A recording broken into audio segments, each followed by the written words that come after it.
numbers are dropping in the polls, and she just said in her own words, you saw the tape there, there is no difference between her and Joe Biden. The Biden policies, Bidenomics, all the things they champion are destroying the country, and everybody knows that, and that's why Donald Trump is elected. Republicans are going to win the Senate and the House. Mr. Speaker, we should note that FEMA funds were actually redirected on Donald Trump's watch to deal with the migrant issue. Let me ask you, you mentioned the medical records. No, ma'am. No, wait a minute. No, hold on, wait a minute. Wait, facts are important. That is a new program that started in 2020 under Joe Biden. That funding wasn't necessary under Trump's administration because we secured the border. We didn't invite illegal aliens and dangerous people into the country. That's a Biden-Harris policy, and everybody knows it.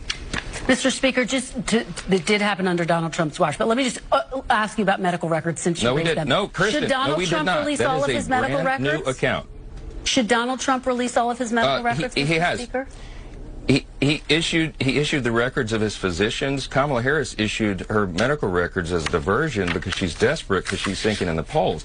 Donald Trump's health is on display. Everyone in America can see it. The man works nonstop. He never quits. He probably sleeps 4 hours a night. He doesn't require as much sleep as the average person. He's an unusual figure. And this is the strength that we need in a time like this. We're in the most dangerous moment since World War II. You have to have strength. You have to have a steady hand. You have to have a commander-in-chief that our allies respect and our enemies fear. They do not fear Kamala Harris. They do fear Donald Trump. Mr. Speaker, that's what people are going to vote on. Just to be very clear, he hasn't released all of his medical records. He released 2 letters. Should he release the results of the cognitive test? It's unnecessary. He's on display every minute.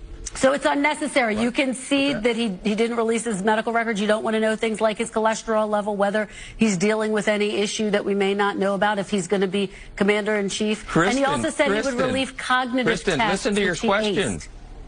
Should he release that? The American people, Kristen, the American people don't care about the cholesterol level of Donald Trump. They care about the cost of living and the fact they cannot pay for groceries because Kamala Harris and Joe Biden's policies have put them in that situation. The medical records are irrelevant. Let's talk about things that the American people care about. That's why Donald Trump is surging in the polls, because he's doing that on stages, in interviews, nonstop around the clock, and Kamala Harris has done nothing. Every time she talks, her numbers go down because she is uniquely unqualified to be the commander-in-chief at one of the most dangerous times in the history of the country.